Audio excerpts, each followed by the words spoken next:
Fala aí galera, como é que vocês estão? Tudo certo? Na aula de hoje nós vamos falar sobre desempenho. Esse assunto é muito importante na gestão de pessoas, pode estar presente também em administração geral ou administração pública, a depender do edital. Mas é um assunto que tem alguns tópicos aqui que podem te confundir. Então, assim, eu já vou adiantar para vocês que é muito importante vocês prestarem atenção e resolver bastante questões, porque realmente aqui pode ser que o examinador consiga te pegar, tá? Vamos lá então, vamos começar a introdução ao desempenho no contexto organizacional. Então, o que acontece, pessoal? O desempenho no ambiente organizacional refere-se ao nível de eficácia com que um colaborador realiza as suas atividades e contribui para os objetivos da organização. É um dos principais indicadores da produtividade e da qualidade do trabalho realizado. Está diretamente relacionado à motivação, habilidades e oportunidades que o colaborador possui para desempenhar suas funções. Ou seja, esse desempenho aqui, ele nos mostra como que está o nível de produtividade desse trabalhador. Se ele realmente está conseguindo atingir os resultados, é importante a gente fazer a mensuração desse desempenho por meio de alguns mecanismos para verificar o que pode ser feito, o que pode ser melhorado nessa produtividade. A gente até estuda bastante isso lá na administração científica, do Taylor, que naquela época, né, existia uma preocupação muito grande com os meios de produção, com o estudo dos tempos e movimentos. E aqui é muito parecido, tá? Mas assim, lógico que tem uma modernização das ideias lá do Taylor, tá bom? Mas é muito importante que a empresa monitore o desempenho dos seus colaboradores e isso aí está diretamente ligado às questões motivacionais, que na época do Taylor não tinha tanto, né? Então a gente até estuda lá na teoria estruturalista, que aí ele tenta combinar várias teorias, né? E a motivação, isso daí realmente impacta bastante, né? Na teoria das relações humanas a gente vê isso daí, né? Então vamos lá, pessoal. As habilidades e as oportunidades também são muito importantes nessa equação, né? Quando a gente fala de gestão por competências, a gente verifica que os conhecimentos, as habilidades, as atitudes dos colaboradores, tá bom? Então aqui a gente acaba mesclando todas essas teorias aí, tá bom? Beleza. Vamos falar sobre o conceito de desempenho, então. Desempenho é definido como a execução eficiente e eficaz das tarefas e responsabilidades atribuídas a um colaborador. Ele não se resume apenas ao resultado final, mas também envolve os comportamentos, os processos e os esforços empregados para alcançar os objetivos organizacionais. Ou seja, tem a ver com os meios, mas tem a ver com os fins também, né? Então é todo um conjunto. É a forma e o resultado também. Tudo isso aí, a somatória disso resulta no desempenho ser bom ou ruim, tá? E dois tópicos extremamente importantes, assim, que as bancas amam de paixão, é a diferença entre eficiência e eficácia. Galera, isso aqui não cai em prova não, isso aqui despenca em prova e o examinador ele sempre vai querer te pegar para você saber a diferença entre eficiência e eficácia. Você não vai confundir isso nunca mais na sua vida depois dessa aula, tá? O que é eficiência? Refere-se à capacidade de realizar as tarefas da maneira correta, utilizando o mínimo de recursos possível. A eficiência tem a ver com a produtividade, tá? Então é fazer mais com menos. A gente até usa uma equação, né? Você coloca outputs sobre inputs, que é o que? É você conseguir extrair muito de pouco. É isso que é eficiência. Eficiência tem a ver com os meios. Com os meios. Ok? Então, é você fazer da maneira correta. É fazer o que é o certo. Fazer o certo utilizando o mínimo possível, tá? Isso é ser eficiente. Agora, eficácia, o que é eficácia? Eficácia refere-se à capacidade de alcançar os resultados desejados. Alcançar os resultados, ou seja, aqui você está falando dos fins. Eu não estou falando dos meios. Os meios é lá na eficiência. Na eficácia eu estou falando dos fins, ok? Ou seja, atingir as metas estabelecidas pela organização. Então, se você cumpriu com a sua meta, você foi eficaz. Agora, supondo que você atingiu a sua meta, mas você demorou uma semana para terminar essa meta. Você foi eficiente? Não foi. Você foi eficaz, mas você não foi eficiente. Mas o inverso pode acontecer também? Pode. Você pode ser muito eficiente e não ser eficaz. Vamos supor que você seja muito produtivo, mas você não consegue atingir a meta que eu coloquei para você, por exemplo. Você vai estar sendo eficiente e não vai estar sendo eficaz. Então, uma coisa não tem a ver com a outra. Né? Não é porque você é eficiente que automaticamente você é eficaz. Não. Você pode ser um ou o outro. Ou os dois também combinados, né? Então, se você consegue ser os dois ao mesmo tempo, você vai ter o que a gente chama de efetividade. Ok? Então, efetividade é quando você consegue combinar uma eficiência com uma eficácia, tá bom? Ok? Tá esclarecido esse ponto, pessoal? Eu acho que isso aqui vai sair uma questão de prova para você na sua prova aí, tá bom? Beleza, então. Vamos falar agora sobre fatores que influenciam o desempenho. Então, o desempenho de um colaborador é influenciado por uma combinação de fatores internos e externos. Esses fatores incluem, então, quais são eles? Então, você tem a motivação. Então, a motivação é um dos fatores mais críticos para o desempenho. Colaboradores motivados tendem a ser mais comprometidos e produtivos. A motivação pode ser intrínseca, ou seja, quando o próprio trabalho é a fonte de satisfação, ou extrínseca, quando os fatores externos, como recompensas ou reconhecimento, impulsionam o desempenho. Ou seja, galera, intrínseco tem a ver com o quê? Quando trabalhar aquilo que ele faz, ele gosta, ele ama aquilo que ele faz. Agora, extrínseco é quando a motivação para o desempenho está mais atrelada a fatores como grana, remuneração ou reconhecimento. Entendeu a diferença? Então, intrínseco é quando é o próprio trabalho que motiva. Extrínseco é quando o que motiva são os fatores que estão à volta, tá certo? Beleza, então. Outro tópico também que influencia o desempenho é a capacitação e as habilidades, as competências, né? Competências. Então vamos lá. A capacidade de um colaborador desempenhar bem suas funções depende das habilidades, conhecimentos e competências que ele possui. Programas de treinamento e desenvolvimento são essenciais para aprimorar essas capacidades e garantir que os colaboradores estejam aptos a enfrentar os desafios de suas funções. Beleza, então. Outro tópico aqui são as oportunidades e os recursos. Então, para que o desempenho seja maximizado, é necessário que a organização ofereça as condições adequadas, como ferramentas, tecnologia, apoio à liderança e um ambiente de trabalho propício. A falta de recursos pode limitar o potencial de desempenho dos colaboradores. Exatamente, vamos supor que uma empresa trabalhe com tecnologia.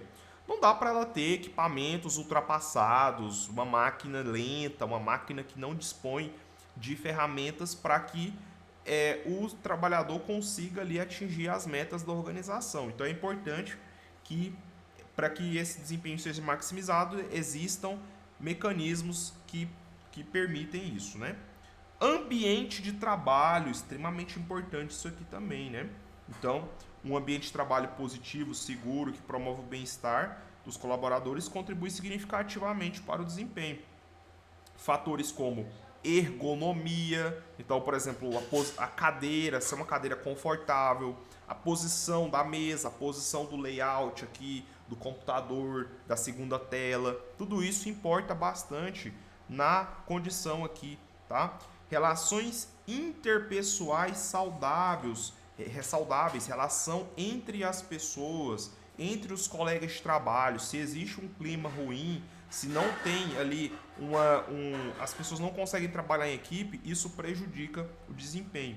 E uma cultura organizacional favorável são fundamentais. Então a cultura da organização, ela precisa ser uma cultura que esteja coerente com os valores, os princípios, as crenças dos colaboradores também, tá? Vamos falar agora sobre liderança, outro ponto importante também. Então a liderança tem um papel central na orientação e na motivação dos colaboradores. Por quê? O que um líder faz? O líder direciona, o líder comunica, o líder motiva.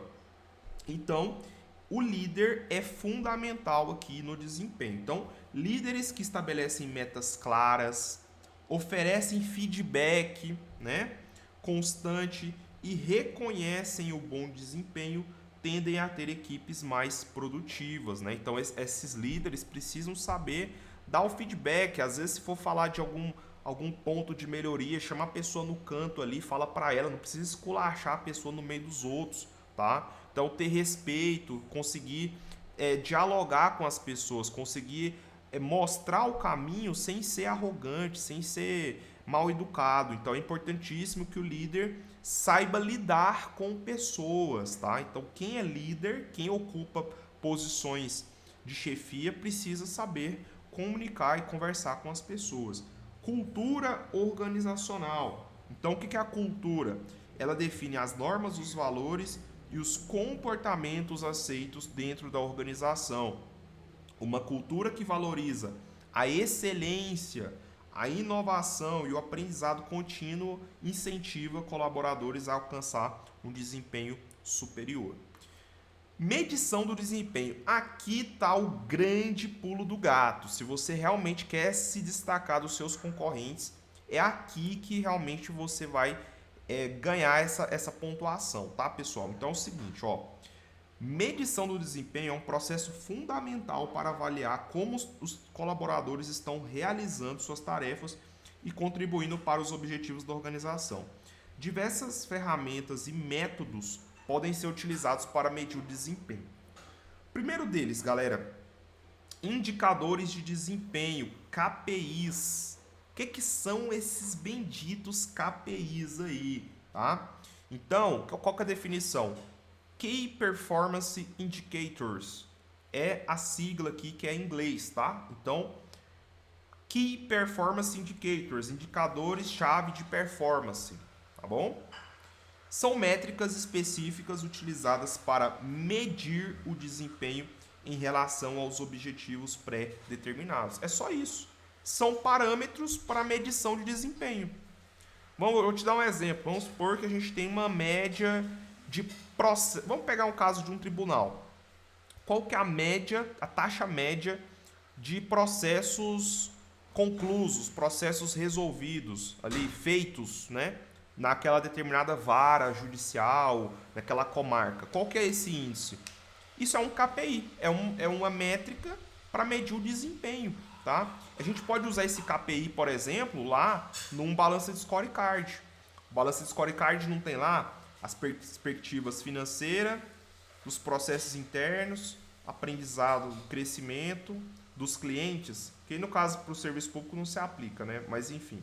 Por exemplo, aqui nos processos internos, a gente pode colocar alguns KPIs para fazer a mensuração, porque no Balanced Scorecard a gente estabelece metas, objetivos e indicadores. Esses indicadores, eles vão nos mostrar, é um diagnóstico que a gente vai fazer para saber se a gente está dentro do esperado, do objetivo que a gente quer ou não, tá? Então a gente pode colocar esses KPIs aí para medir o desempenho, por exemplo, dos processos internos, né? Então existem diversas formas de você medir esse desempenho, principalmente pelo fato de que os processos hoje são todos informatizados. Então você consegue ter esse parâmetro ali em tempo real, tá? Exemplos incluem produtividade, qualidade, cumprimento de prazos. Então lá no processo civil existem prazos, os prazos processuais. Será que essa serventia está conseguindo cumprir com esses prazos? Será que está sendo dentro do esperado ali, né? Eficiência, produtividade, qualidade. Hoje o CNJ ele faz controle sobre essas métricas aqui para saber se aquele tribunal, se aquela vara, aquela comarca está conseguindo ali atingir as metas, tá? Então isso aqui é fundamental. Então KPI nada mais do que isso, né? É algo é um índice mensurável, é específico, tá bom? É isso. Então ele é claro, ele é mensurável, permite que os colaboradores, os gestores monitorem o progresso e identifiquem áreas que precisam de melhorias. Show? Por exemplo, aqui eu trouxe um exemplo de um KPI aplicado aos recursos humanos, porque essa matéria está na parte de recursos humanos, tá? Então, por exemplo, processo seletivo. Qual que é o tempo de contratação, o tempo de entrevista, fonte de contratação, efetividade do canal, taxa de oferta, taxa de conclusão da candidatura, tá? Então, isso aqui são índices que você pode mensurar, tá? E aí são esses KPIs aí, né? Custo por vaga, custo do canal, custo por candidatura, tá? Então, é isso. Rotatividade. Quando a gente fala lá no turnover, né, que a gente fala bastante aqui na gestão de pessoas, é um KPI. É uma forma de você pode mensurar isso aí numericamente falando, tá? Absenteísmo, também dá para você mensurar isso daí, tá? Então, eu estou explicando para vocês para ficar mais claro o que é esse KPI, que parece ser um negócio assim, nossa, super abstrato, mas não é. São coisas que você vê no seu dia a dia, tá? Beleza, então. Agora, pessoal, esse ponto é muito importante. É sobre a avaliação de desempenho. Cara, aqui realmente tem questão de prova, pode ter certeza. Então, o que é a avaliação de desempenho? É o processo formal e sistemático para revisar e avaliar o desempenho dos colaboradores em um período específico. Então, quais são os métodos, tá? Então, você tem métodos, tem autoavaliação, que é o que? Você mesmo fazer a sua avaliação. Inclusive, você que está almejando aí um cargo público, você vai passar pelo estágio probatório. Nesse estágio probatório, tem órgãos que é semestralmente, outros é mensalmente, enfim. Mas sempre vão ter lá avaliações de desempenho periódicas, que você mesmo faz sua autoavaliação, a equipe faz a sua avaliação e o seu chefe também faz uma avaliação, tá? Então, cada órgão tem uma política referente à avaliação de desempenho, mas isso aqui se aplica muito diretamente aí a você que almeja entrar num cargo público, tá? Então, na autoavaliação você mesmo se autoavalia, né? O nome já sugere, né? A avaliação pelo superior, ou seja, o seu chefe imediato vai te avaliar, e a avaliação 360 graus. Então é só você pensar, 360, né? Olha só, 360 graus. Ou seja, os seus pares ali, as pessoas que trabalham com você, farão a sua avaliação, tá bom? Então, é assim que funciona. E aqui é o ponto-chave, tá, galera? Que são os principais métodos de avaliação de desempenho. Então, essa avaliação pode se dar de várias maneiras. E eu coloquei as principais aqui para vocês, tá? A primeira delas são as escalas gráficas. O que são as escalas gráficas? Então, são linhas horizontais, né, com fatores de avaliação. Então, por exemplo, produtividade, e aí tem as colunas verticais, né? Então, você coloca lá o fator de avaliação, né? Então, eu até coloquei aqui para você entender, ó. Vamos supor que a gente vai avaliar a sua criatividade. E assim a gente coloca na primeira coluna. Aí, nas demais colunas, a gente coloca as escalas, que vai de 1 a 5, ou pode ser ótimo, bom, regular ou ruim, tá?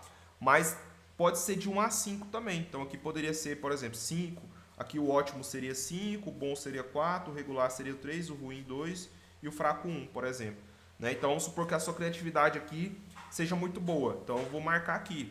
Ah não, pontualidade ele não é muito pontual, então eu vou colocar no 1 aqui. Ah, assiduidade é razoável, vou colocar aqui no 4. Ah, qualidade e a realização 4, entendeu? Então aqui eu fiz uma avaliação de desempenho por meio das escalas gráficas. Olha que bacana, tá? Então, quais são as vantagens? É simples, é rápido, é barato. Quais são as desvantagens?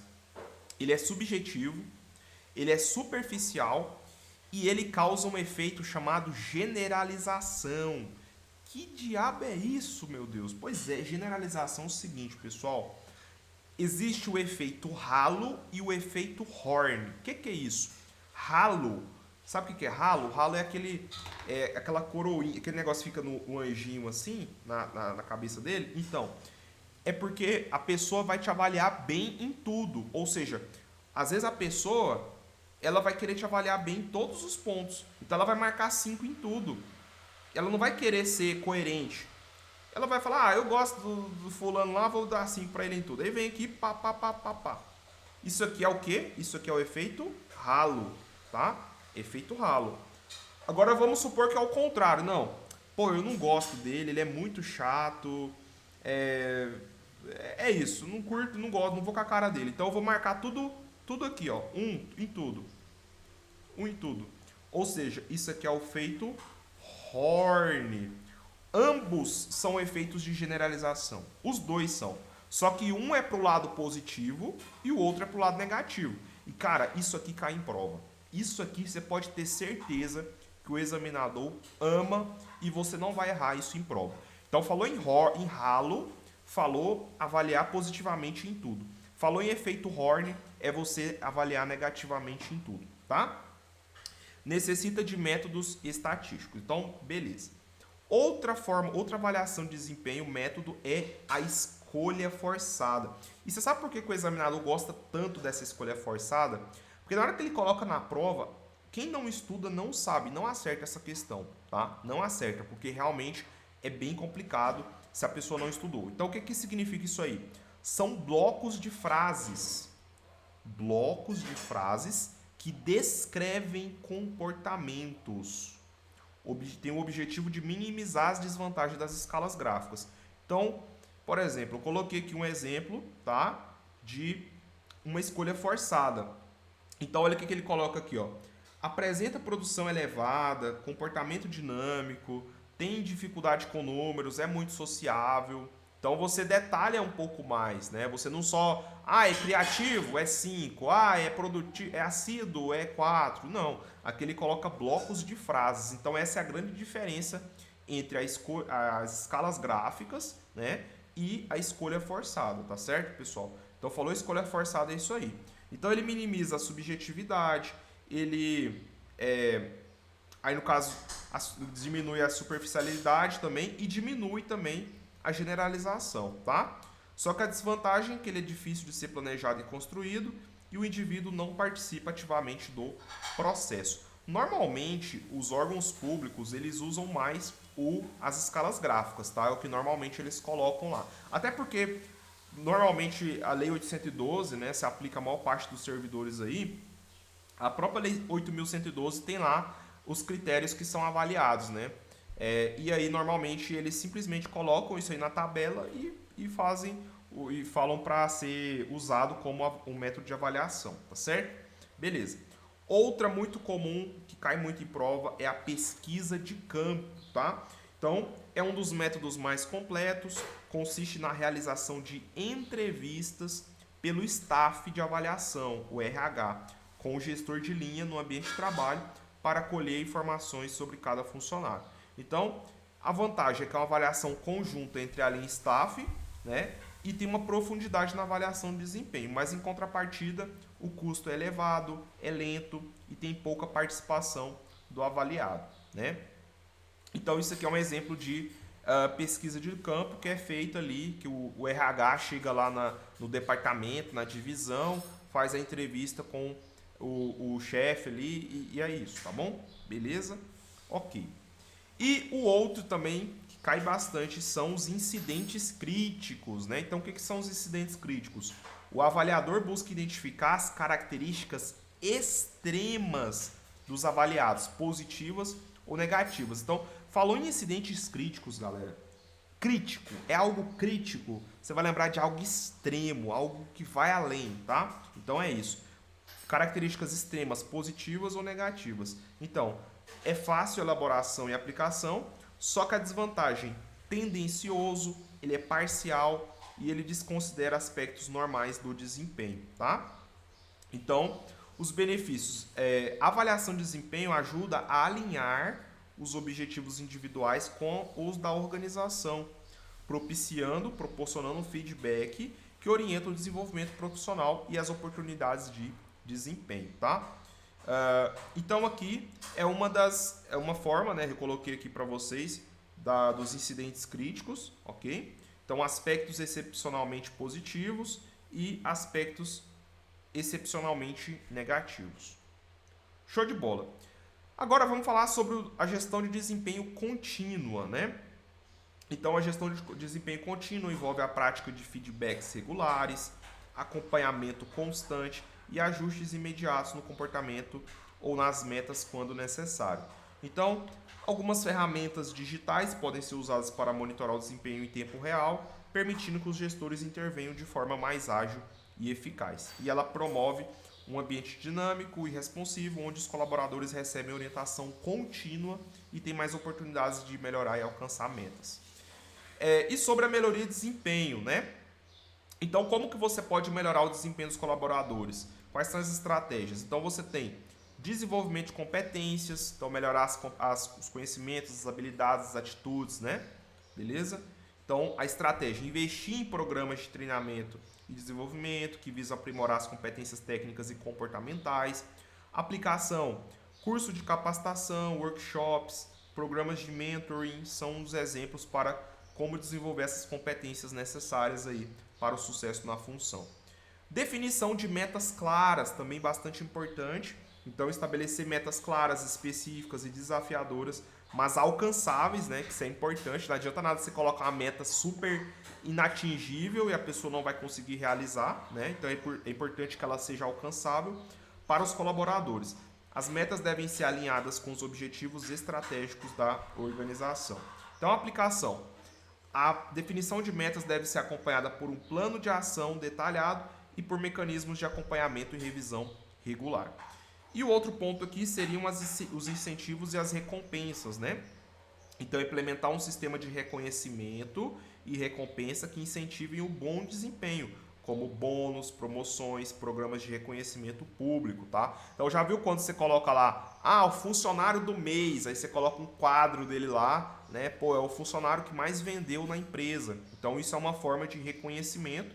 E claro, né, galera, bonificação também, né? Um adicional ali, uma renda variável, sempre ajuda bastante a incentivar não só a pessoa que produz mais, mas os demais também. Porque os demais vão olhar e falar, caramba, aquele maluco ali produziu bastante, vou tentar chegar lá também. Quero ser o melhor vendedor do mês, tá? Então isso aí cria uma competição saudável, digamos assim, dentro da empresa.